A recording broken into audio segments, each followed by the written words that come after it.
This show is brought to you by Safety FM. Hi, this is Jim Polzel from Safety Wars. Before we start the program tonight, I wanted to make sure everybody understood that we're going to be talking about a couple of legal cases here.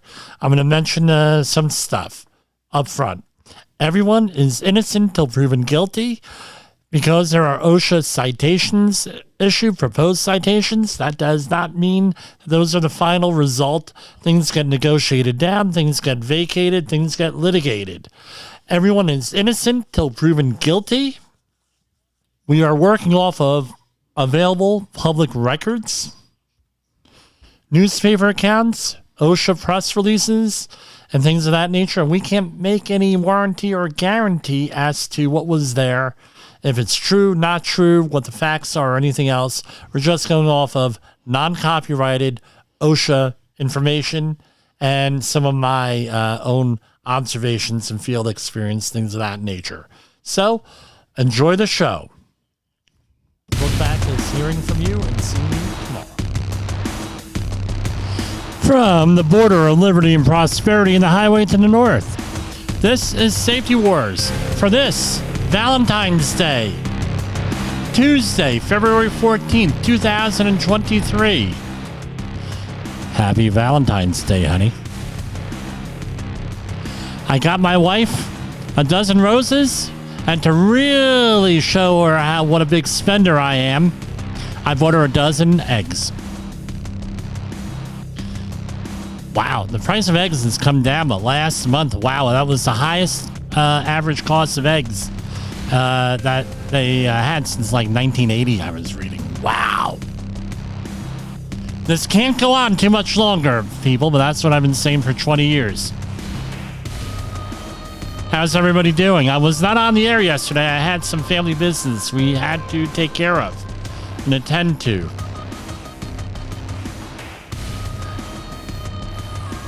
A lot of stuff. I was all over the tri-state area yesterday. Unbelievable. A lot going on.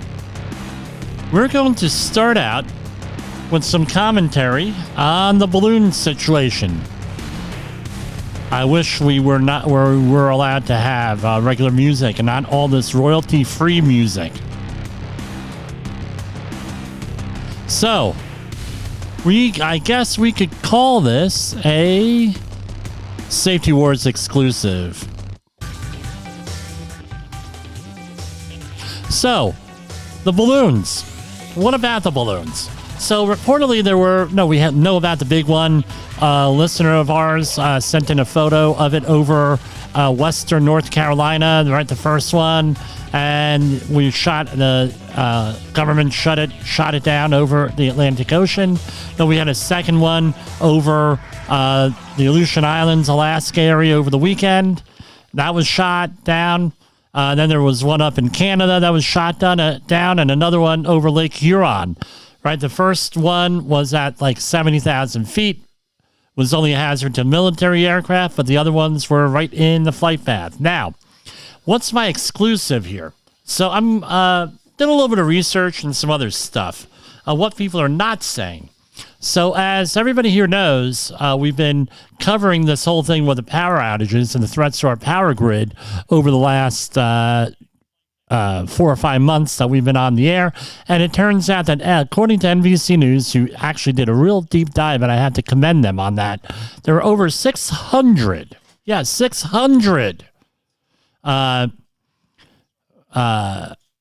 reports of and attacks on the U.S. power grid in like the last 7 years. Most of them went unreported. One of them was at Metcalf Road, which some of my listeners who I used to work with in California, right, recall that was right down the street from Pratt & Whitney UTC, one of the projects that we worked on where we were cleaning up rocket fuel and ground aluminum. So and then it moved on, and then in, I believe it was North Carolina, one of the counties was completely knocked out by domestic terrorists. because they disagreed with something that someone was doing. Anyway, I digress. And it's disruption, plain old disruption. So back in the mid 90s, the lower Hudson Valley had a whole series of UFO sightings. Some of them were legitimate. I'll be honest. I saw a flying saucer up here in like 1996 outside of West Point along Route 293. So over there, Highland Falls, West Point area. But anyway, I think it was 293, the highway. But anyway, I digress. It was over by the ski lift over there, right? So but anyway, number one. Number two was in that area, somebody had a supply of weather balloons. And, they started to get a little bit wild and crazy, and I had heard about this. And then, I had found out some more information when I didn't live there, but I was working up there. And what people were doing was filling up these weather balloons with helium, putting the glow sticks around the outside of them, as we all know, and then, with duct tape, the glow sticks, you get them at like carnivals, sporting events, 4th of July celebrations where you break them open, then they glow. And then, from what I saw, I saw one of these things that actually came down.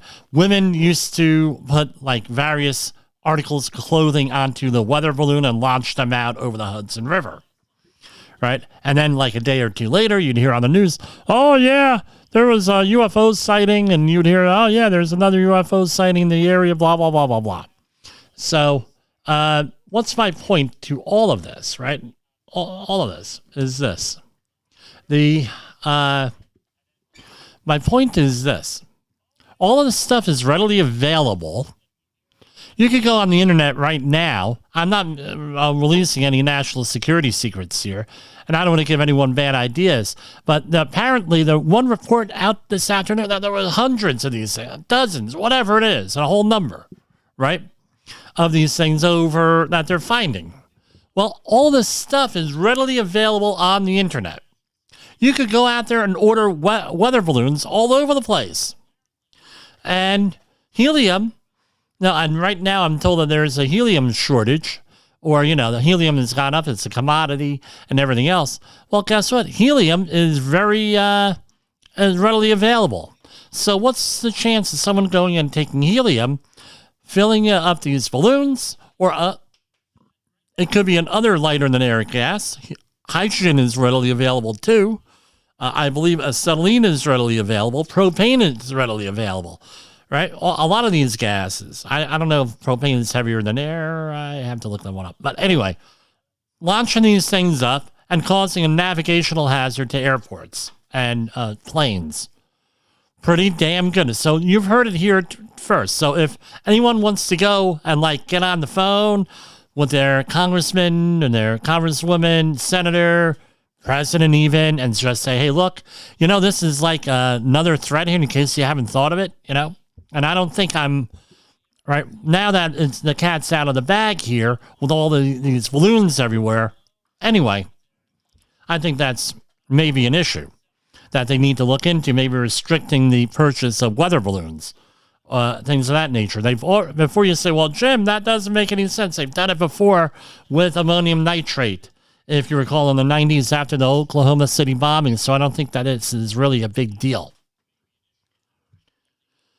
Okay, some other stuff going on. We're going to go into a little bit of this Ohio thing after we talk more about the news. This whole railroad derailment in Ohio. And I'm getting a lot of phone calls. I'm getting a lot of emails. Hey, Jim, are you going to comment on this? Yeah, I'll comment on it. But we're going to do stuff that's behind the news. Some of the inside story, the inside Iggy guys are, as a safety mystic, Jay Allen has said. And I don't even know what that means, Iggy. But anyway, he says it all the time. Anyway, Dow Jones Industrial. Here we go with all of the Dow Jones Industrial finished down today, 34,089.27. S&P 500 down, 41,36.13.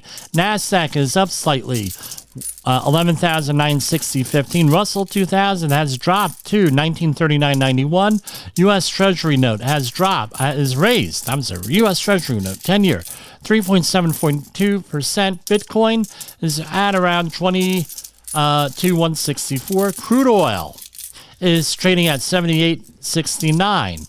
So crude oil is up, it's down, it's up, it's down, but it's hovering around that, high 70s, low 80s thing for a while now.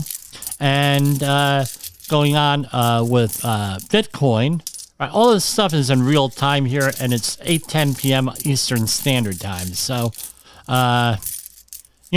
a lot of this stuff, we're not the center of the world here. A lot of this stuff is being traded worldwide 24/7 somewhere, and Bitcoin is up. So, it dropped today. Well, no, it was low last week. Now it's up, and then dropped this, that, the other thing, 16,000. No, it's up, right, today, right now. So who knows where that's going to go. All right, OSHA News. A lot of stuff going on this week. So here we go. An Illinois grain cooperative's failure to make sure they followed required safety procedures contributed to how a 27-year-old worker suffered a partial amputation of his right leg when a paddle conveyor was left running when he and two other employees entered a soybean bin for cleaning. That is what we call a confined space. Right, so the Department of Agriculture, which is probably the ones that govern this, have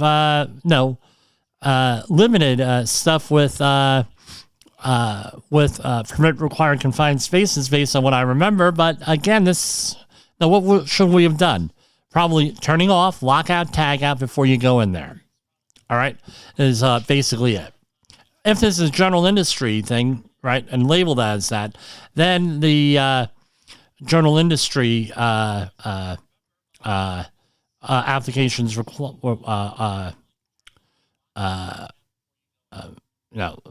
general industry confined space entry lockouts tagouts stuff applies. So let's get deeper into this press release. This happened on August 15, 2022. OSHA determined that OSHA's grain handling safety and lockout and tagout regulations I require power device to be energized before workers enter bins. So, here we have grain handling. We're going to go deep into the citation if it is if it's here. The agency proposed penalties at $629,946. OSHA issued 4 willful and 1 repeat violation here. All right. So, what are we looking at here? Here we have it. All right. And we're scrolling down into the citations. Remember, March 30th, all of this stuff changes, and companies are going to be paying a lot more. Okay, first one. Type of, apparently general industry, this is being counted as, right? Type of violation, willful, serious. 1910.28, this is the walking working surfaces standard. The employer does not ensure that each employee less than 4 foot above dangerous equipment is protected from falling into or onto dangerous equipment by a guardrail system or a travel restraint system. Okay, what's the fine on that? $156,000. That's a willful, serious. Type number 2, willful, serious. Another one, 1910.28. B6I, right? They cited them again for the same thing, $156,259. Citation item 3, willful, serious. Another one, same one, $156,259. Citation 1, item 4. Okay, it's a different one. 1910-272 G12. Prior to entry, all mechanical, electrical, and hydraulic and pneumatic equipment which is presented and dangerous to employees inside grain storage structures. So grain storage structures are not agriculture. They're apparently general industry. and the grain handling facility are not disconnected. So, okay, that's one. All right. I'm not familiar with that type of work, specifically grain stuff. And this is a repeat. 1910-272 G13. The atmosphere within a bin, silo, or tank in the grain handling facility is not tested for oxygen content. Wow. And this was a repeat violation, 4910. For a grand total of $629,946. Wow. Department of Labor cites a Lehigh Valley Tree Service Company and owner for serious violations after a 17-year-old worker suffers fatal falls. This, again, was in August 2022, summer job, apparently, for a 17-year-old worker. He was, this is a horrendous one. The 17-year-old worker had suffered fatal injuries after being pulled into a wood chipper at a work site in Allentown. Wow. And I'm not even going to mention the company name here because I don't know. I don't know. This sounds... I don't know what the situation is here. All right. But 10 citations for serious safety violations and a proposed total penalties of $124,987. Now, here's something else. All right, so they have all these citations here, and let's see what they are.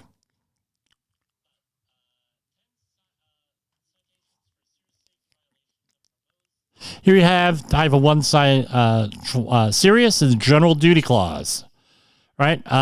Safe and healthful place of employment, free of recognized hazards. Hold on. All right. All right. So the person was exposed to being caught in rotating and moving parts, not a wood chipper. That one was $15,625. Number 2, type of violation, serious. 1910-132. The employer did not assess the workplace to determine if hazards are present or are likely to be present, which necessitate PPE. Again, PPE issue, right? Flying airborne wood chips, right? Eye and face hazard, head hazard probably on that too. Another $15,625. 1910-133, A1, protective eye and face equipment. Number 4, employee did not wear a hard hat, right? Protective helmet. Number 5, protective footwear. So this is always a thing, right?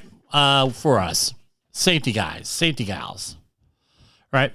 Is specifically, I'm not wearing safety-toed shoes because I had a relative, an uncle, grandfather, great-grandfather, grandmother's paramour who was working in a shipyard in the Pacific Northwest, logging or somewhere else like that, steel mill, and they a piece of steel, a tree or something else fell from 5 stories in the air. They happened to be standing underneath the load, and it landed on their toe.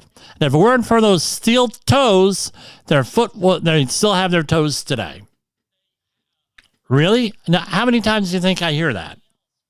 I heard it this week again. I said, oh, okay, great. No, let the supervisors handle it at that point. You know? And what it comes down to is this. I did a deep dive with legal cases and everything with this. LexisNexis, and talked to some attorneys and everything. Like the first freaking question that they ask with a foot injury, were you wearing protective footwear?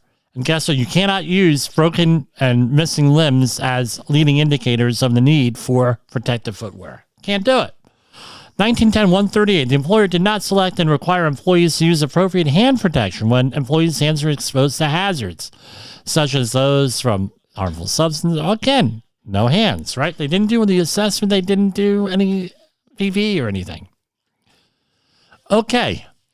Here's another one. And this is a couple of them already. They're doing a big push for first aid and CPR training. So there was neither an infirmary, clinic, or hospital used for the treatment of all injured employees in near proximity to the workplace, or a person or persons adequately trained to render first aid. How much does a first aid CPR certification cost? The answer is not much. There are a lot of free courses out there, but you know what? You can hire us, 845-269-5772. I'll come out to your facility, and we'll do first aid CPR training for you. All right? So if you cannot get prompt medical attention within 4 minutes, there's letters of interpretation, within like 4 minutes, 3 to 4 minutes, you got to have someone first aid CPR trained with the appropriate first aid kit. We're not talking that little travel first aid kit. They have to have like meet ANSI standards, and you also have to have an assessment done as to what your needs are for first aid supplies. Because I tell you that ANSI standard, although good, doesn't cover all of your first aid CPR requirements. Real simple. Here's another one. Employer did not provide portable fire extinguishers were mounted, located, or identified so as to be easily, readily available and accessible for the employee use. Wow. There's an inside story to this somewhere. That's another serious one, right? There's another serious one. No written or developed hazardous communication program. Another $13,000, $14,000 all of us. Another one, safety data sheets, not available. They got a 0 on that one, right?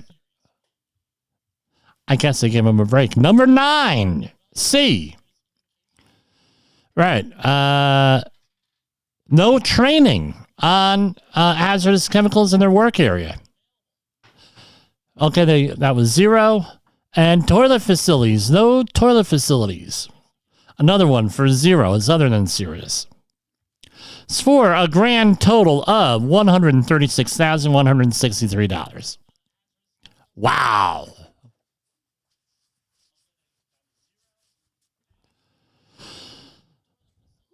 U.S. Secretary of Labor Marty Walsh joined Assistant Secretary for Occupational Safety and Health Doug Parker today to sign a memorandum. This is from yesterday. It gives OSHA the authority to issue certifications in support of applications for U non-immigrant status and T non-immigrant status visas. U visas and T visas allow victims of specific crimes to help law enforcement detect, investigate, and prosecute crimes without fear of retaliation based on their immigration status. Why is OSHA getting this authority? Next paragraph. For the first time, OSHA will be able to issue these visa certifications during its workplace safety investigations. So this is what happens. You have an immigrant workforce that may not even have issues with being in the country legally. And then what do they have? Well, I'm not saying anything. I'm not helping anybody out there from the government. They're going to send me away. Well, guess what? OSHA is going to be issuing visa certifications if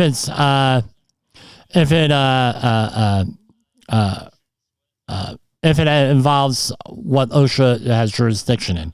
So for the first time, OSHA will be able to issue these visa certifications during the workplace safety investigations when the agency identifies qualifying criminal activities, including manslaughter, trafficking, extortion, felonious assault, forced labor, and obstruction of justice. So, OSHA's new authority, effective March 30th, 2023, will strengthen its ability to protect all workers, including those whose immigration status or other social and cultural inequities discourage them from sharing information with investigators or reporting workplace safety and health issues. The authority will also provide the agency with a critical tool for protecting immigrant and migrant worker communities, regardless of their lack of immigration status or temporary employment authorization. Expanding OSHA's UNT visa certification authority helps the agency better fulfill its mission to make U.S. workplaces as safe and as healthy as possible.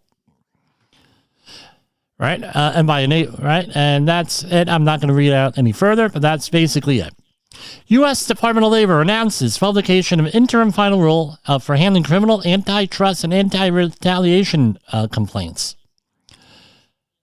As we recall, right, this isn't part of the press release, but let's remember, OSHA handles like over 20 different whistleblower areas, right, for the government, in areas that don't even have anything to do with safety. But OSHA is the repository, is the enforcement arm, is the data generation arm for any of those things.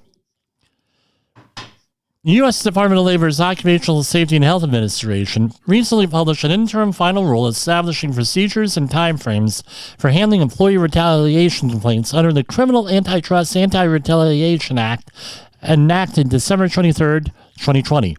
The Departments of Labor and Justice will collaborate to enforce CARA to ensure protection of whistleblowers from retaliation for reporting potential criminal antitrust violations or engaging in other protective activities.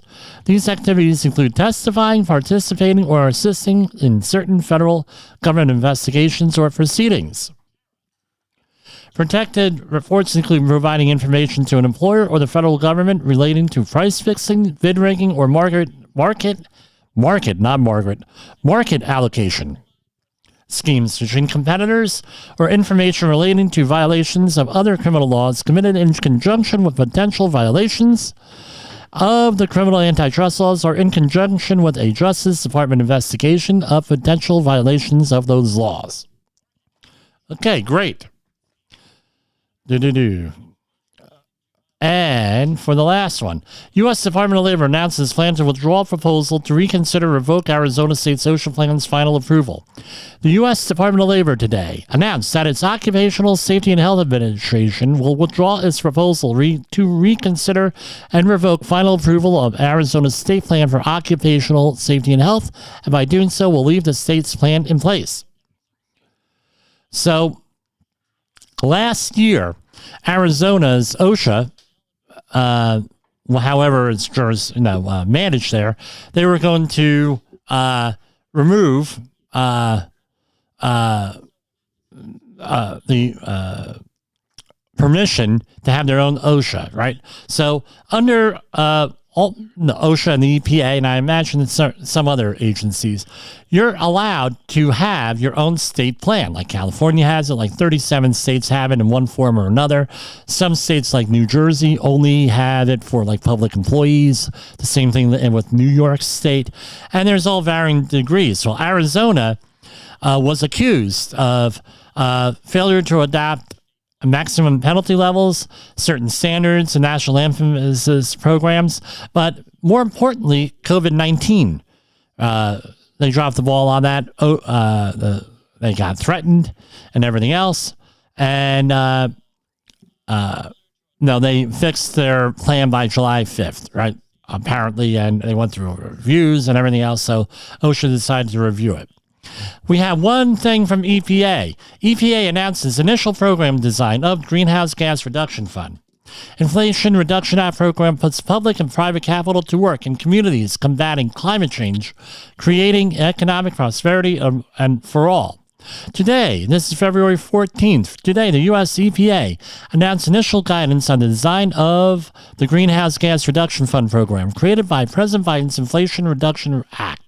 EPA published 2 federal assistance listings outlining key parameters of the grant competitions that will ultimately award nearly $27 billion to leverage private capital for clean energy and clean air investments across the country. Federal assistance listings are the first public notice requirement to implement a federal grant program. Okay, that's the news. We're going to come back after a short commercial break.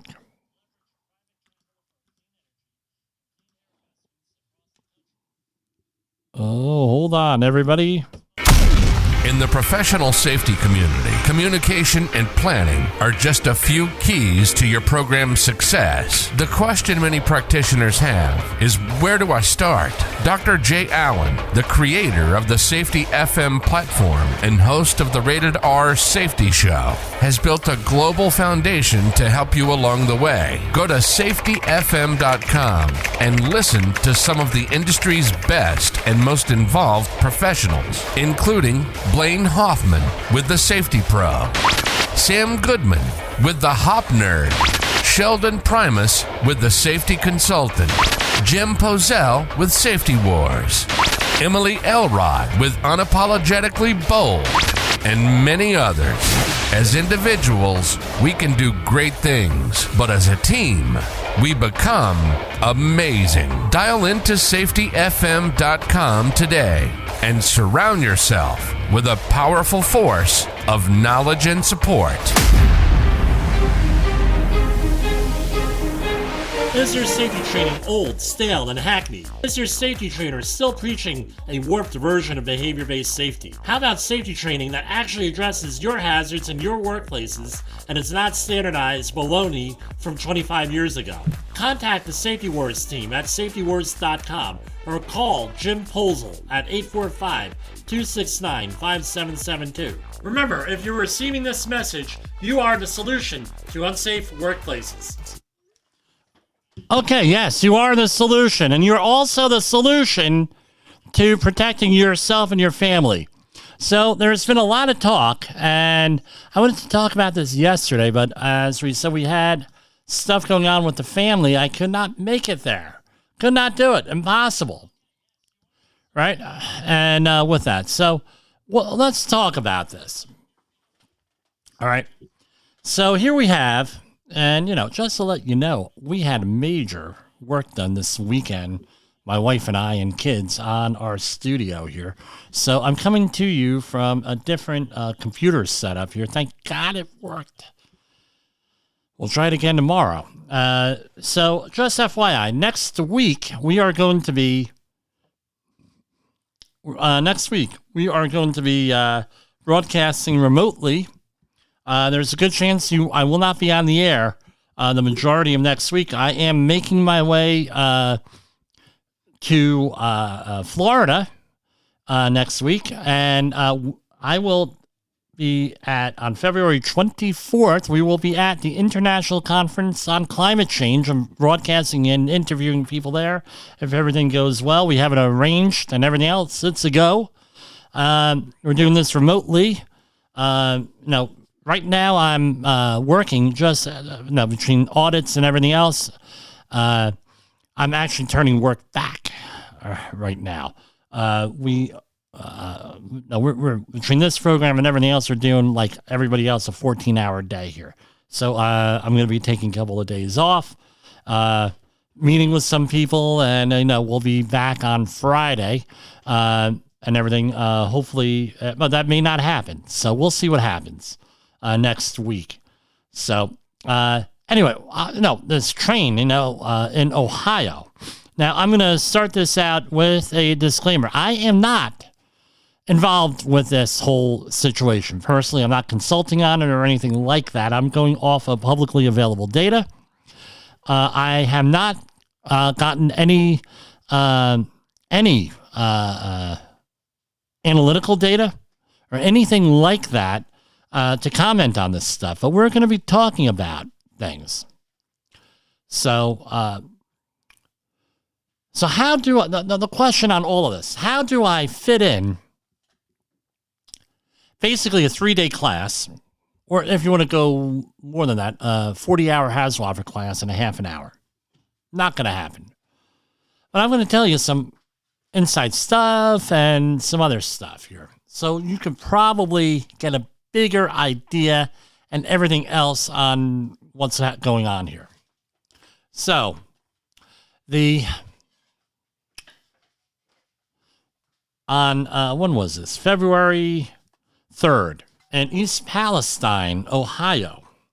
I have to turn this off. All right.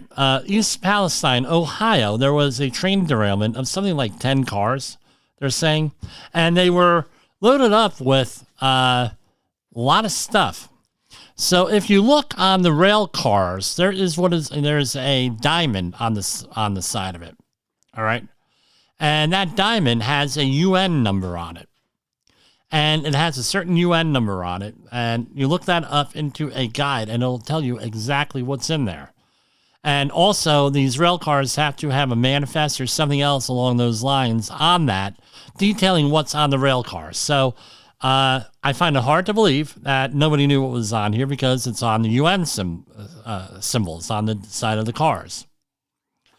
It may also be labeled on the side, but the UN and so other markings on there, flammable hazard, required to be on there. I'm not a rail car guy. I'm not a DOT guy per se, but there's markings on there. Number one. So what was identified? Initially, it was vinyl chloride was identified, but according to the news reports I'm seeing, it was other chemicals. And we're going to go through some of the chemical hazards and other things. Ethylene glycol monobutyl ether, ethyl hexyl acrylate, and all you health and safety people should know this one, isobutylene. Right? So that was what was in it. Now, we're going to run through the SDSs on your safety data sheets and on these things. Now, there are 3 questions you should be asking your public officials anytime there's a hazmat incident in there. All right? Number 1, right? It should be in this order. All right, so listen close, and you're not going to hear this anywhere else. Number 1. What was in the, let me start over. Number 1, is the air safe, right? That's number 1. Number 2, what were the chemicals in there? Or it could be anything. What were the chemicals in there? What's the situation? Number 3 is, did you actually sample for those things in there? Those are the 3 things that you ask. Right? So usually they'll say, oh, yeah, the air's safe. No problem. No problem at all. It ain't a big issue. And then number 2 will be, well,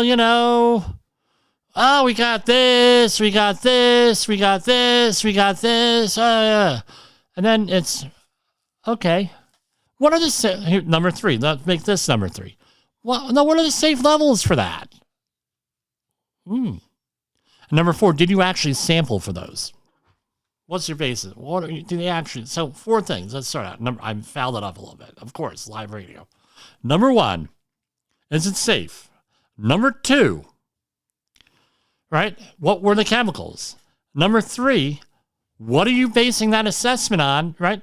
Do you have PELs, RELs, TLVs, other exposure standards, whatever? And number 4, did you actually sample for those? Has to be in that order. Because I'm going to tell you, especially, I mentioned this to a radio talk show host here in New York in the late 1990s, Lynn Samuels. All right, God rest in peace, Lynn. She allowed me on her program a lot of times to talk about environmental issues and safety issues. And she said, you got to be kidding me, Jimmy. I said, I'm not kidding you, Lynn. She says, you mean to tell me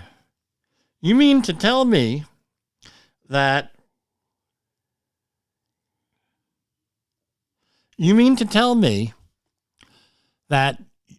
they'll go through all of those questions and they won't even sample for it? I said, yeah. She says, you're full of Guvino. She didn't say that on the air, but she's like, you got to be kidding me. Then what happened? Do you recall what happened? What happened on September 2001, September 11th? The air is safe. Christine Todd Whitman was told multiple times from at least 5 people that I know of. And all 5 of those people suffered from PTSD, and one of them committed suicide over it, were ignored about the whole thing. Hey, look, blah, blah, blah. And then they talked about toxicology and the additive for, we're going to talk about that in a minute. So, again, they didn't do air monitoring or air sampling, and they couldn't because of look at the size of the emergency until about a week or 2 later.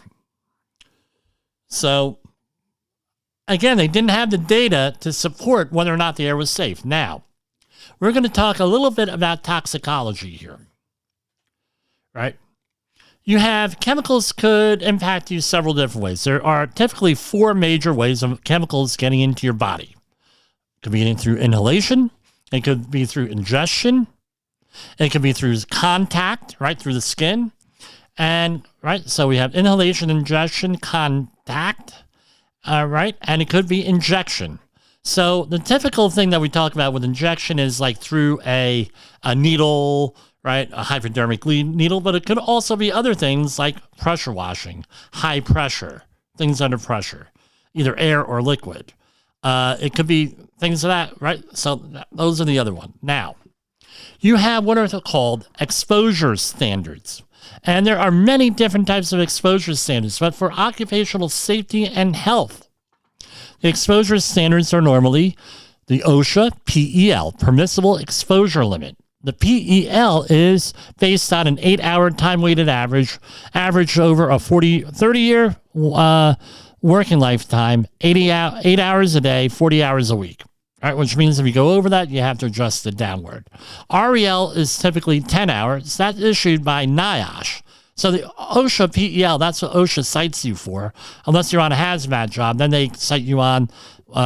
They could cite you on the lowest published limit, right? Typically, but on a and that is set by regulation. The REL is set out by the Centers for Disease Control in Atlanta, a division called NIOSH, National Institute for Occupational Safety and Health. That's typically on a 10-hour time-weighted average. All right, 10 hours. And they give you a limit, but it could be 8, but it's usually 10, my understanding of it. Then you had American Conference of Governmental Industrial Hygienists, ACGIH. That's a trade industry group. That does not have, again, the full force of law per se, except under very limited circumstances and probably under litigation, under like torts, right? So that is a trade industry group that actually goes out there and they accept letter recommendations and everything else that goes in there. And then you may have other ones from other countries. I believe Canada has theirs. Europe has theirs. Other countries have their other things. Now, you also have a ceiling limit, which is usually a not to exceed limit. Usually, that they have there. And then you have a STEL, short-term exposure limit. Then you also have what is called a IDLH, immediately dangerous life and health limit, where if you're exposed to something and it's normally 30 minutes or less at a certain level, right, you're going to be have irreparable harm or death, right, to it. Now, OSHA is set by regulations. It takes 15 years for these things to be updated. Most famous, I believe it was 1989. They had they tried to update all of them at one time, and the Supreme Court a couple of years said, no, not so fast. And the RELs, right, take again a long time to update. We're still working on the book from 2010, I believe it is. I don't have it in front of me. 2005, 2010, something like that. And they're always talking about we're going to update it. It's sort of like promising a turkey in October that in September that they're going to get cable TV next year, and then because they end up on the Thanksgiving table, right? Not going to matter. And then the ACGIH, they have a big party every year, big convention. And it gets wild and crazy from what I hear. It's all safety professionals there and researchers. And they get together and they talk about this stuff and have papers. And they publish a new thing every year that you got to buy. Every year. And then you got to go read it. And, hey, they make their money. Everybody makes money. Everybody's happy. And, this is what they talk about. Big wild party. And it's always in a resort city off season for the really good rates. So they go out there and they do, they do the whole thing and, issue things. Now, these are measured typically, right? And if you're going to see parts per million in any of this stuff, and this is all concerning air exposures. We're not talking about ground level ground exposure. Those are all issued like groundwater, and solid, right? Soil, that sort of thing. We're talking about air stuff. So usually, if you're going to see parts per million, you're going to be dealing with a gas or a vapor, right? If you're going to be seeing milligrams per meter cubed or some type of weight per meter cubed, micrograms per meter cubed, that's going to be typically a dust or an aerosol, right? However, note that a gas could also be described in a weight per volume, milligrams or micrograms per cubic meter, right? Or with that. So there is a formula for that, and I can't recall offhand, but it's on all of the health and safety exams, right? With that, that's in the body of knowledge. It may or may not be on your exam, but you got to know it if you're taking the exam, all right? I've taken a number of them. All right, so now we've got that done. Now, a chemical can have a couple of different effects on you, all right?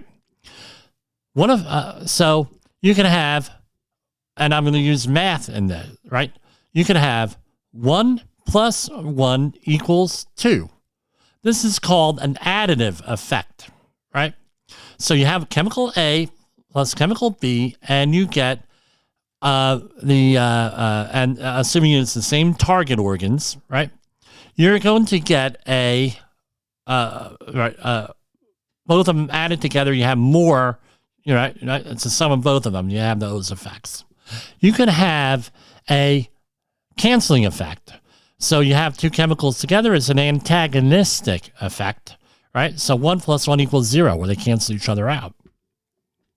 You can have a third type called a synergistic effect, where you have two chemicals together and 1 + 1 = 3, right? Think of it that two chemicals together and it gives you a worse, right? A worse effect, right? The overall effect is greater than the sum of the parts, and you can have everything in between there with that, after those three. Those are the three basic ones with that. Now, right now, there are exposure limits to, I'm told, right, I didn't count them, something like 1,000, 1,500, something like that, and there are exposure limits to chemicals in air for about that number of chemicals, right? Something like that. Now, my question is this. How many chemicals are there in the workplace, in the industry, potentially? Any guess on that? Varying estimates, anywhere from 75,000 to 100,000. So that means for the majority of chemicals out there, all right, the majority of chemicals, all right, there are no exposure limits. Now, let's talk about smoke, tobacco smoke. According to Natural American Spirit cigarettes, all right, the last time I looked it up was a number of years ago. Cigarette smoke has hundreds of different chemicals in it, right? Same target organ, right? The chemicals here from this, so as a review, we have ethylene glycol monobutyl, ether, ethyl hexyl acrylate, isobutylene, and vinyl chloride. So if they have the same target organ, which they likely do, then you have to go into the toxicological type of principles here, where there's a formula there, and you add all the exposure limits together and average them out. I'm not going to go over the formula here on air. Better for a video. You add them all together and you average them out, and you're able to figure out whether you have an exposure or not. So generally speaking, the more chemicals that you have, the lower your exposure limit. The more likely you are to exceed exposure limits if you have the same target organ. Does that make sense? So each one of these chemicals that I mentioned might have their own exposure limit. We're going to go through that in a minute. But when added together, right, they're not going to have the exposure limits are actually lower. So picture that. Think about it that way. By the way, forward this program along to your favorite safety professional here, especially the ones first starting out, because they're supposed to know this crap. All right, so let's talk about this. Our first chemical, vinyl chloride, goes by, I have the SDS here from a certain manufacturer, has many different names to it. So it has, right off the bat, we're looking in section 2 of the SDS. All right. It is flammable. It is a compressed gas, and it is a systemic type of poison, right? So it's category 1 flammable gas, liquefied gas. Carcinogen, category 1, specific target organ. From repeated exposure, the target organ is the liver. Here we go. Extremely flammable gas may form explosive mixtures with air. So it's air reactive. Contains gas under pressure, may explode if heated, may cause frostbite, may displace oxygen, cause rapid suffocation, may cause cancer, may cause damage to organs through prolonged or repeated exposure. That is liver exposure. Now, we have all different precautionary statements here and going on, right? So, the main hazard from this is, if it's under pressure, according to the SDS, with this, what's skin contact, right? They're calling for rinsing with copious amounts of water. Inhalation, it may cause a suffocation on here and everything else. So you go down in here and we're going to get down to the chemical properties. So what's the PEL for vinyl chloride? So here we have a PEL of 1 part per million for 8 hours. All right. Short-term exposure limit, 5 parts per million for 15 minutes. ACGIH-TLV is 1 ppm for 8 hours. And we're going to go on down. So, flash point for this stuff, minus 78 degrees Celsius. That is minus 108.4 degrees Fahrenheit for if you're in the United States. All right, so this stuff ignites readily, right? Lower and upper explosive limits, 3.8%, which is 38,000 parts per million, right? Because 10% is 100 parts per million, so 3.8 parts per million. Upper explosive limit is 293,000 parts per million. So it has an explosive range. So, what is the vapor density? Vapor density is, we won't go into numbers, it's heavier than air.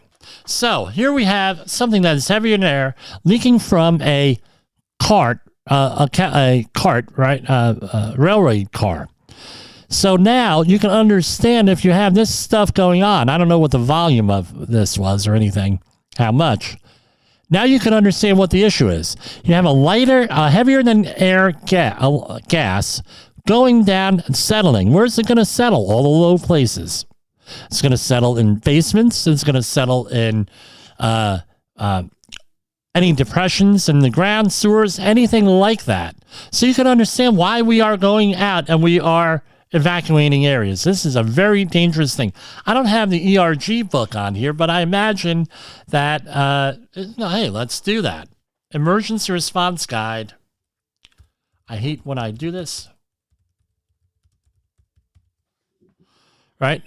So here we have the updated one, 2020, and here is in English, and let's download it. It's available online. And we're going to do a find vinyl chloride. So it's guidebook number 116P. You go down. Again, all of this is readily available. This is why you look at the UN number on the side. 116. Guide number 116. Here. All right. Extremely flammable. Will form explosive mixtures with air.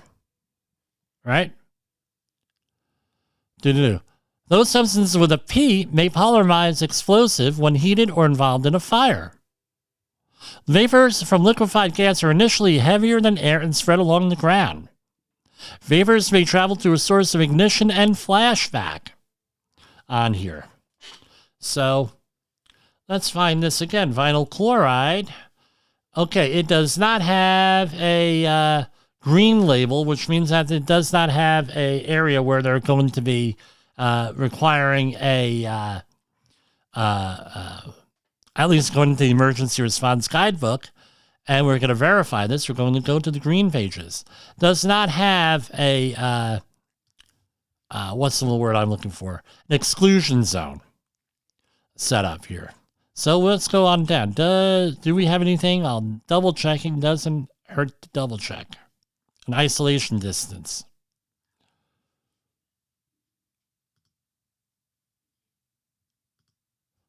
Okay. Hold on, bear with me. Again, you have all this in here. Not in here. All right, so we have that on there, right? So now you understand what the danger is from that.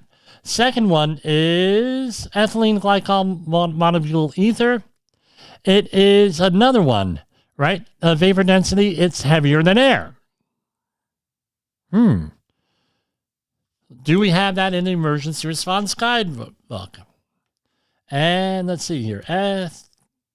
Ethylene glycol monobutyl ether. Okay, ethylene glycol monobutyl ether has an isolation distance here. All right, emergency guide number 127, and it's 1171. Let's see what the 1171 is on here. I know it's wonderful radio.